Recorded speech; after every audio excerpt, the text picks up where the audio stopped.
2025년 2월 27일입니다. 오늘은 목요일 근엄 녹음 날입니다. 좀 이따가 3시에 일산에서 하고 가기 전에 오늘 이천에서 도착해서 이것저것 근데 어제 광주에서 벌어졌던 흉기 난동범 부분에 있어서 몇 가지 살펴봐야 될 부분이 좀 추가됐다고 해야 되나?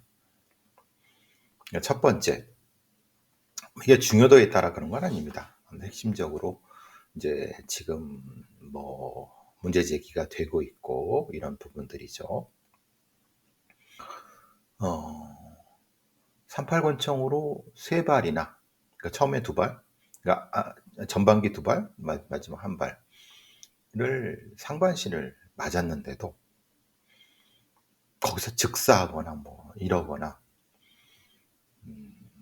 아니면 쓰러지거나 이러지 않고 20m 지난 다음에 다른 어떤 경찰의 테이저건을 맞고 쓰러져서 이렇게 이런, 실제로 이제 우리가 잘못 알려지는 건 이런 거죠. 총을 맞는다고 해서 바로 즉사한다. 그런 부위가 있습니다. 예를 들면 목이라든가, 예를 들면 머리라든가, 두경부, 척추, 예를 들면 그러니까 순간적으로 힘이 탁 빠져갖고 우리가 아니에요. 순간적으로 이제 머리라든가 목이라든가 이런 부분은 바로 중추가 날아가니까 쓰러집니다. 그런데 그건 이제 우리가 이제 영화나 이런데 드라마에서 이제 보는 부분이지만 실제로 권총을 10발을 맞고도 뛰어가다가 쓰러지는 경우도 있습니다. 그러니까 이제 말하자면은 어떻게 보면은 이게 강선이 있어서 관통되는 경우도 있고, 아니면 근육이나 뼈나 아니면은 이 옷 차기 상태, 여러 가지 그 요소에 따라서 다릅니다. 물론 이제 이런 거죠. 미국의 경찰처럼, 미국의 경찰도 한 번 쏘면 탄창이 다 빌 동안, 우리는 리볼버 기껏해야 5발 이렇게 되지만, 서너 발 되지만 슬라이드형 탄창 10대발씩 들어가는 거는 그거 다 쏩니다. 막 두세 명 있으면 한 30발 이상 맞고 막 하죠. 그 이유도 미국의 예를 들면 흑인들이라든가 마약하는 애들, 백인도 마찬가지지만 몸 좋잖아요. 걔네들 몸도 이만하고 거기다 마약까지 했다고 치, 마약이나 아니면 다리 약까지 했다고 치면 총 몇 발 맞는다고 실제로 바로 쓰러지지 않고 오히려 칼을 더 휘두르거나 그럴 수 있습니다. 그러니까 미국 경찰 애들도 사실은 그걸 아니까 계속 수십 발씩 쏘는 이것도 그런 이유 때문에 두렵거든요. 근데 우리 한국의 경찰이 실제로 사람을 상대로 총을 쏴본, 평생 여러분 사람을 상대로 총을 쏴본 일이 있겠습니까? 여러분이나 저나, 저도 사람을 상대로 총을 쏘본 적은 없죠. 그냥 연습판에 대고 쏴본 적은 있지만 사실 몇 명이나 되겠어요? 아니 몇 명까지는 아닌데 얼마나 되겠습니까? 실제로 경찰이라 하더라도 평생 한번 쏠까 말까 하겠죠. 사람을 상대로는. 아니 그냥 연습으로는 많이 쐈을 수도 있지만, 근데 연습조차도 한 달에 한 번 쏠까 말까, 쏴도 그냥 표적판에 대고. 근데 그 경험 없는 상황에서 사람을 상대로 쏘는데, 그게 그럼 사람을 상대로 어디를 그럼 이제 제대로 된 치명 부위를 했을 때는 바로 죽을 거니까 그렇게 또 못하잖아요. 근데 그걸 알고 쏘기는 어렵지만 그래도 어느 정도까지라고 하면은 근육 부위라든가 이런 걸 쐈다고 하면 옆구리나 이런 바로 죽지도 않고요. 몇 발 맞아도 더 움직입니다. 그 뒤에 이제 피를 흘리거나 그래서 이제 사망하게 된, 수술 중에서 이렇게 되는 거거든요. 그러니까 제가 늘 말씀드린 이 38이라고 하는 것이 그러니까 어떤 사람은 굉장히 위력이 좋다. 그렇죠. 위력이 있죠. 실탄 권총인데 위력이. 근데 여기서 위력이라는 건 사람을 죽게 하고 다치게 하는 위력이지, 실제로 물리력을 지금 즉시 행사해야 되는 경찰한테는 실제로는 38이라고 하는 것이 그렇게 효과적인 무기는 아니다. 왜냐하면 만약 그렇게 하려면 치명적인 부위를 맞춰야 됩니다. 머리라든가 목이라든가. 근데 그럴 수 없잖아요. 그러면 당연히 자기가 책임도 져야 되고 살인자도 될 수 있으니까. 그럼 그게 아닌 곳을 쐈을 때는 당연히 반격이 들어올 수 있고, 칼을 들고 있을 수도 있고, 사심을 들고 있을 수도 있고. 그러면은, 그러니까 실제로는 38이라고 하는 것은 말 그대로 위협령밖에 안 된다. 근데 그건 이제 제가 계속 말씀드린 것처럼 이게 그래서 뭐 저위력 권총이라고 하는데 그것도 웃긴 거예요. 그럼 저위력 권총이라는 것은 이것보다 위력이 더 적다는 건데, 그럼 위력이 더 적은 것을 쐈을 때는 더 많이 써야 되겠죠. 그리고 지금처럼 더 문제가 될 수 있겠죠. 그러니까 제가 계속 말씀드린 저위력 권총이 사실은 의미가 없다. 그러니까 뭣도 모르는 놈들이 소위 저위력 권총만이라고 뭐 매천정을 한다. 지금 다 그 분량 나갖고 지금 반품하고 뭐 난리 난 거죠. 그러니까 실제 현실도 모르는 경찰청이라든가 이런 그 대가리 놈들이, 현장에도 있지도 않았던 놈들이 그냥 탁상공론으로 그러면 다시 논의는 원점으로 돌아오는 거죠. 왜 세 발이나 실탄을 맞고도 제어가 안 됐죠? 그러니까 정확히 말하면 두 발이나 맞고도 제어가 안 되고 세 번째 맞았는데도 쓰러지지 않고 제압이 안 되고 오히려 더 칼을 막 휘둘렀을까? 그러면 결과적으로는 실제로는 여러 가지 상황에 필요한 그 총기라든가 아니면 그 제압 도구를 개발해야 되는 게 맞는 겁니다. 특히 우리나라가 이제 마약의 청정국도 아니고 약 먹고 칼질하는 애들이 막 나타날 텐데 그거 어떻게 할 거냐. 그래서 제가 말씀드린 것처럼 그래서 이 샷건 형태의 공호총탄, 즉 한 방에 쾅 충격을 주되 죽진 않는, 어디가 부러지거나 아니면 부러지지 않다 하더라도 충격으로 의식을 일순간에 잃게 만들지만 실제로는 생명에는 지장이 없는, 그리고 불구도 되지 않는, 이런 걸 생각을 해야 되는 거. 물론 제가 다시 말씀드리면 이스라엘 애들이 팔레스타인 사람을 상대로 하는 고무총탄이라든가 이런 거 보시면 그것도 머리 맞고 목 맞으면 죽습니다. 눈 맞으면 그거 안 돼요. 그러니까 당연히 그거는 그걸 한다 하더라도 꾸준히 연습이 전제가 돼야 됩니다. 근데 지금 말한 대로 38 권총이라든 이런 걸 연습이 전제된다 하더라도 어차피 그거는 치명적 무기라고 하면 치명적이진 않지만 위력이 있는, 그러니까 저치명 고위력 고제압용의 것을 개발해서 보급을 하고 그 보급한 것을 충분히 훈련이 될 수 있게 언제든지 문제가 되면 바로 쏴서 제대로 된 부위, 말하자면 이렇게 하면 여기를 맞추거나, 그죠? 얼굴 머리 맞히지 않고 몸 이런데, 그죠? 쾅 한 방 맞으면 어떻습니까? 휘청해서 쓰러지는데 죽거나 불구가 되지 않아 어디가 부러지는 정도. 이런 사고 발생의 전환을 경찰청의 수뇌물범들은 진짜 그 헛똑똑이들, 그 등신들밖에 없기 때문에 이걸 생각을 못하는 겁니다. 아니요, 생각을 못하는 것보다 사실은 스미스에 쓴 리볼버 그 회사의 로비를 받았나? 아니면 실제로는 그런 어떤 전문화된 지역 경찰을 원하지 않는 건가? 굉장히 다양한 요소가 있습니다. 그러니까 그러면 이제 그런 샷건 같은 경우는 이렇게 소지하기 힘들다 그러면 실제로면은 얼마나 우리나라가 총을 잘 만듭니까? 생각해 보십시오.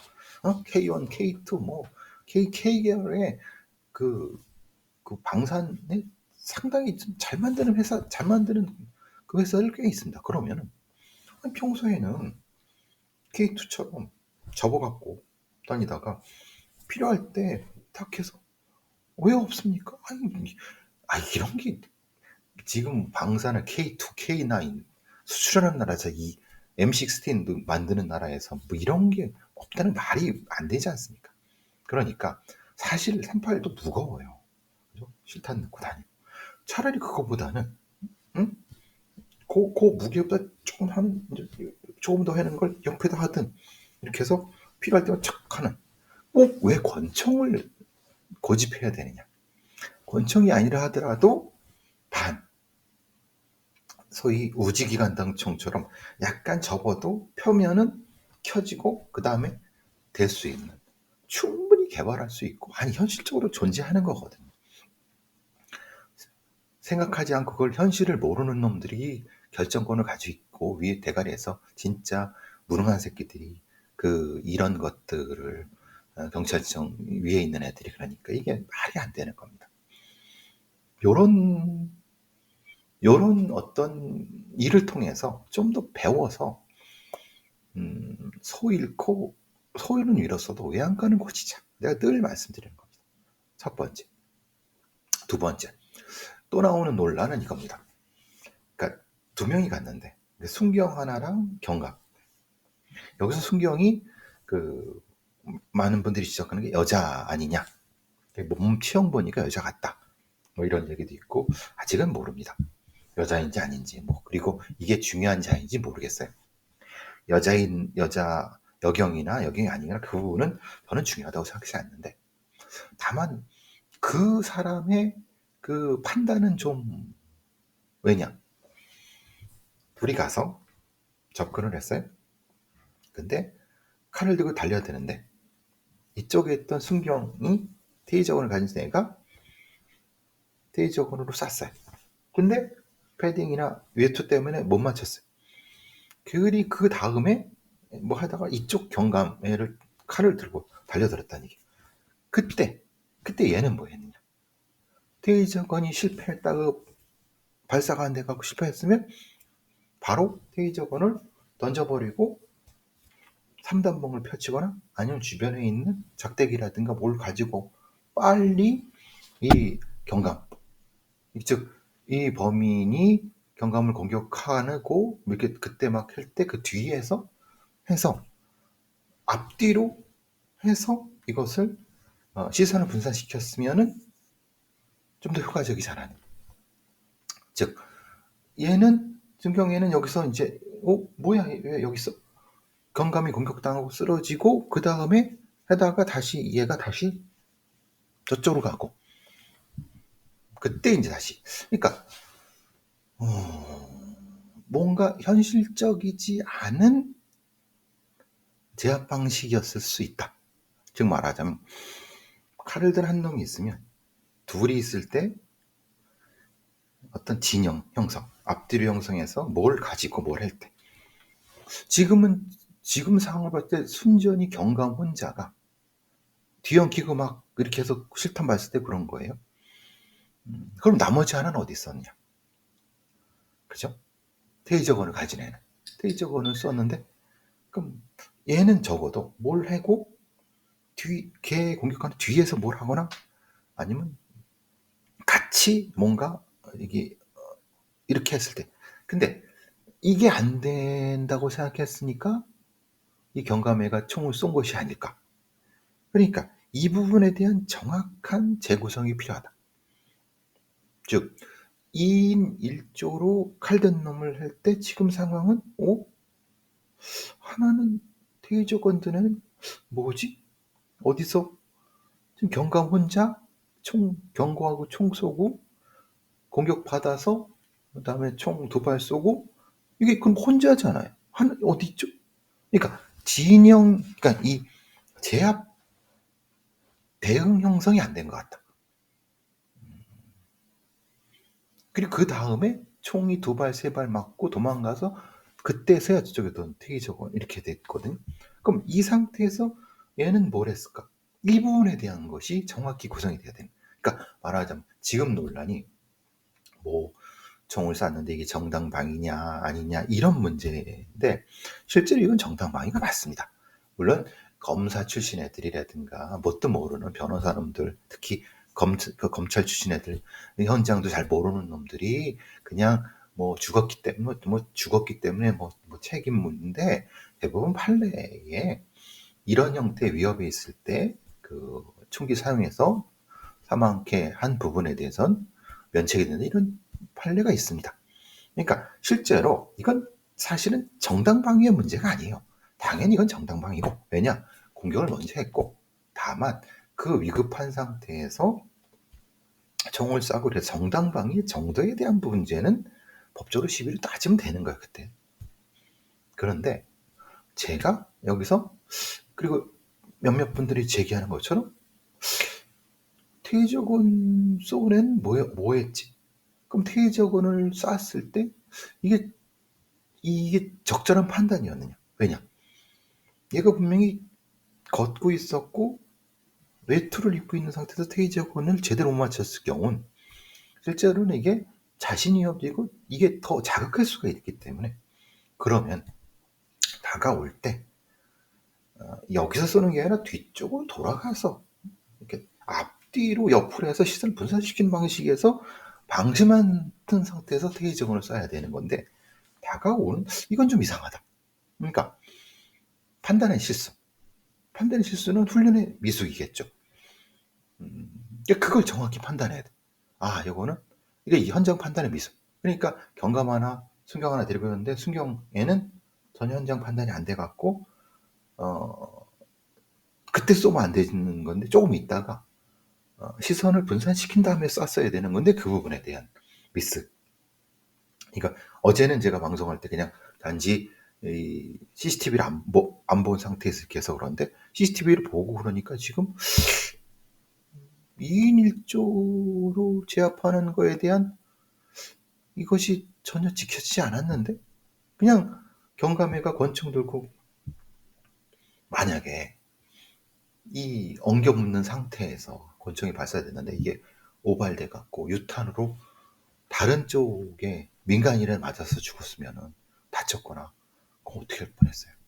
그러니까 당연히 이 달려든 놈을 쏴서 뭐 결과적으로 죽었지만 그건 거기서 즉사한 게 아니라 병원 가서 저기 수술에다 죽었기 때문에 그 부분에 대해서는, 정당방위 부분에 대해서는 사실은 전 논란의 여지가 없다고 생각하지만 그건 거기에 따라 따져보면 되는데, 왜 거기서 혼자 엉겨갖고 쌀 수밖에 없었느냐, 나머지 안에는 뭐 했느냐, 이런 어떤 부분에 대한 명확한, 그리고 이럴 때 사실 쓸 수 있는 총기라든지 장비가 너무 이상하지 않냐. 다시 말씀드려 38이란 것이 아까 그건 제가 다시 말씀 필요는 없을 것 같고, 이런 부분들이죠. 그리고 나머지 다른 순찰차가 접근한 거는 사실은 그렇게 시간이 늦은 것 같지는 않아요. 그 짧은 시간이기 때문에 사실 고려해야 될 게 여러 가지가 있습니다만, 그리고 뭐 혹시 그 순경이 여경이기 때문에 그런 부분은 아닙니다. 제가 보기에는 여경이기 때문에 문제가 아니라 테이저건을 충분히 훈련된 상태에서 정확한 판단은 미스하에서 사용한 부분이 전 문제라고 생각하고, 그게 남경이든 여경이든 전혀 상관없습니다. 그거는 남경도 실수할 수 있는 거고, 그러니까 그 부분에 대한 정확한 감찰, 판단, 이 부분에 대한 부분인 거고, 그런 부분이 좀 더 살펴봐야 될 거라는 생각을 합니다. 지금 논란이 됐기 때문에 그 얘기 잠깐 말씀을 드리고요. 자,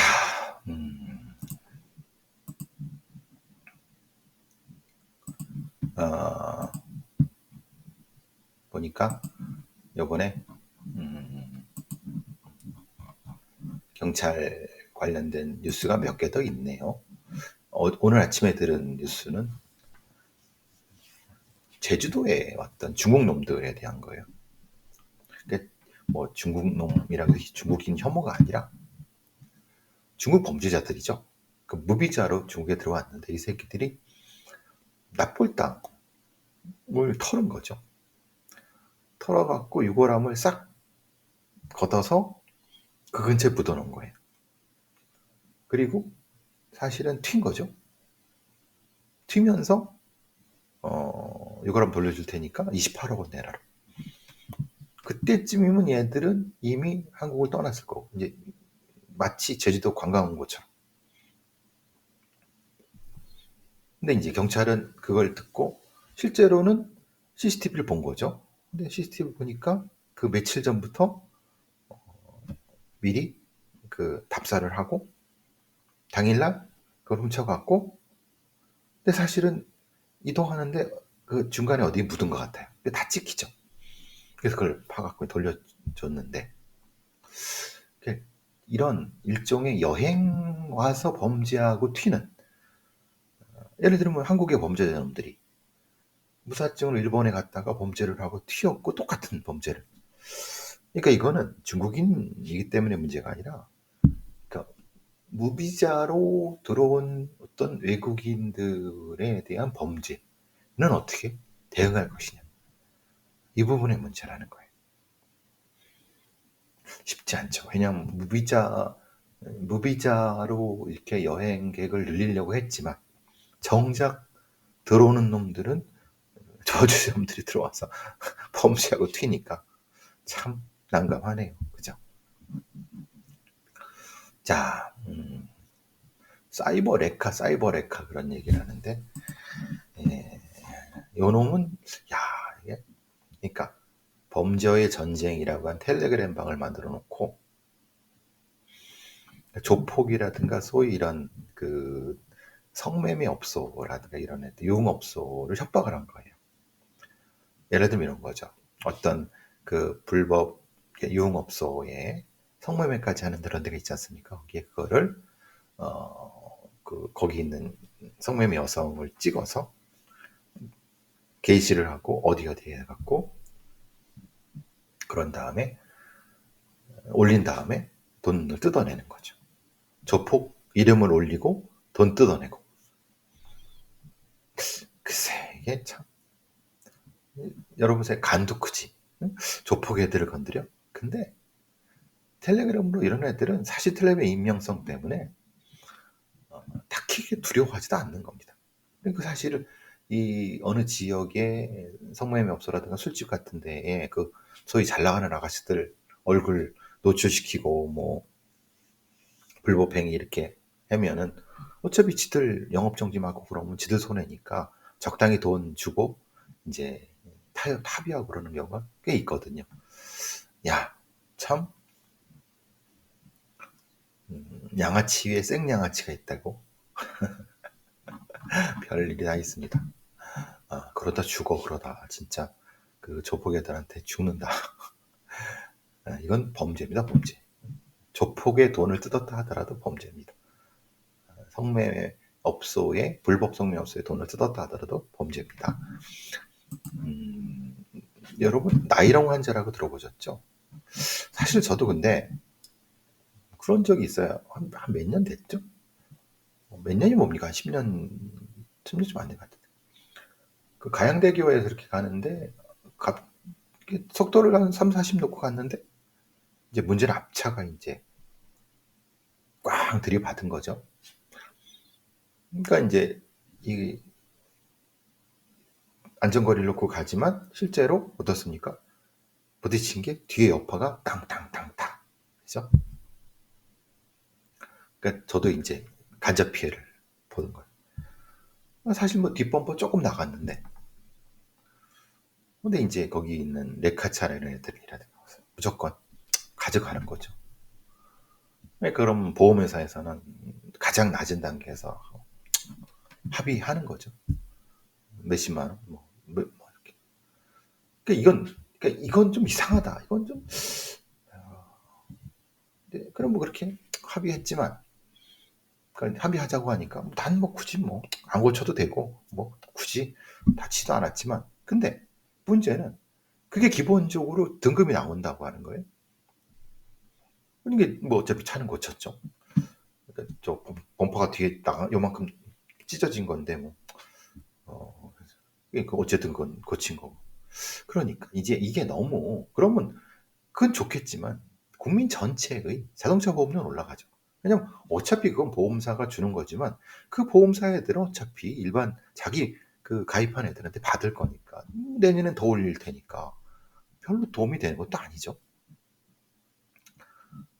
거꾸로 이제 저는 거꾸로 당한 경우가 있죠. 거꾸로 이제 누구한테 바쳤지만 이제 저가 독박 써갖고 이제 보험료 확 올라가는 경우도 있죠. 저 같은 경우는 많이 당하셨을 거예요. 많은 분들이. 소위 말하는 근데 이거는 그래 뭐 법틀 안에 있었다고 하도 이걸 이용해 갖고 하는 게 보통 나이롱 환자들이죠. 저도 이제 그런 놈한테 당한 거는 이놈이 계속 입원해 있는 거예요. 사실은 근데 입원해 있겠습니까?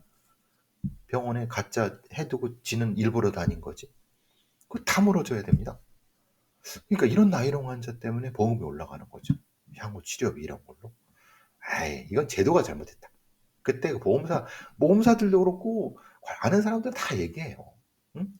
경상 환자들한테 보험회사가 지급한 합의금이 1조가 넘어요. 그게 뭐냐? 결국은 보험료로 올라가는 거죠. 실제로는 정작 보험료를 줘야 되는, 그러니까 많이 다친 사람들한테는 실제로는 안 주고, 이게 사실은 보험이 잘못된 거죠. 이게 지금 그래서 이제 소위 약간 부딪혔는데 목 잡고 나오는 이제 필요 없습니다. 여러분도 그러지만 당연히 안 하실 거지만 사실 이래야 되는데 교통사고의 어떤 보험료라든가 합의 이런 문제는 사실은 조금 더 정확히 해야 됩니다. 이대로 그냥 어설프게 했다가는 억울한 사람은 양산하는 거죠. 그리고 보험회사 손해 들 게 없습니다. 어차피 자기네 부른 게 이쪽에서 해갖고서는 자기네들은 돈만 버는 거예요. 일반 국민들이 다 손해 보는 겁니다. 어쨌든 그래도 제도가 왜 근데 빨리 안 바뀌었을까요? 전 그게 궁금합니다. 분명히 이건 예전에 또부터 알고 있었는데도 그냥 뭐 계속 하다가 안 바꾼 거죠. 이제서 바꾸려고 하니 글쎄요. 이 속내를 어떻게 알겠습니까? 네? 자,